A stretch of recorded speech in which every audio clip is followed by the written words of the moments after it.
அதிகாரி யாருக்கும் கிடையாது. நான் இங்க வேட்பாளரே. நீங்க என்ன பேசுறதுக்கு அராஜகம் செய்யக்கூடாது.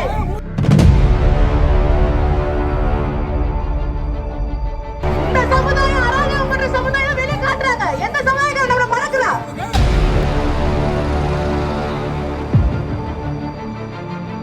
ஒன்று சேர் புரட்சி செய்யணும் அம்பேத்கர் சொல்லியிருக்காரு. நாம எல்லாம் ஒன்று சேரணும்.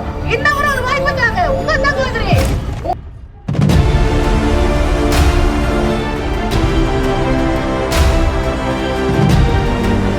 ஏற்கனவே நான் மேயரா இருந்திருக்கேன்.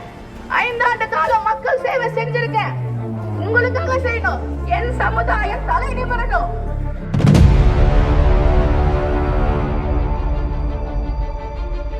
அதிகாரி யாருக்கும் கிடையாது. நான் இங்க வேட்பாளரே. நீங்க என்ன பேசுறதுக்கு அராஜகம் செய்யக்கூடாது. அராஜக முறை வந்து கையாள கூடாது. இந்த சமுதாயம் அராஜகம் பண்ற சமுதாயம் வெளியே காட்டுறாங்க. எந்த சமுதாயம் நம்மள மறக்கிறான்? என்ன சமுதாயக்காரன் நம்மள மதிக்கிறான்?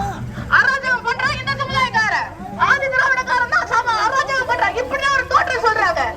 ஒன்று சேர் புரட்சி செய்யணும் அம்பேத்கர் சொல்லியிருக்காரு. நாம எல்லாம் ஒன்று சேரணும். இன்னும் ஒரு வாய்ப்பு தாங்க. உங்க சகோதரி, உங்களுடைய பட்டியலின சகோதரி நானு. ஆதி திராவிடத்துல நான் வந்திருக்கேன். உங்களுக்கு சேவை செய்ய நான் கேக்குறேன். நம்ம ஒரு தொழில் தொடங்கலாம். நம்ம சமுதாயத்துல யாராவது ஒரு தொழிலதிபர் இருக்கிறாங்களா? ஒரு தொழில் செய்யறவங்க இருக்காங்களா? ஆண்டு காலமா கையை கட்டி தான் நின்னுட்டு இருக்கிறோம்.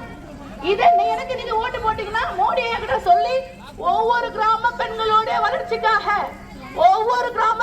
வளர்ச்சிக்காக 10 லட்சத்துல இருந்து 50 லட்சம் இருக்கு. உங்களுக்கு தெரியுமா? இது யார் செய்யணும்? நீங்க எனக்கு ஓட்டு போட்டு தாமரை சின்னத்துல நான் வந்து நிக்கிறேன். ஏற்கனவே நான் மேயரா இருந்திருக்கேன். 5 ஆண்டு காலம் மக்கள் சேவை செஞ்சிருக்கேன். உங்களுக்காக செய்யணும். என் சமுதாயம் தலை நிமிரணும்.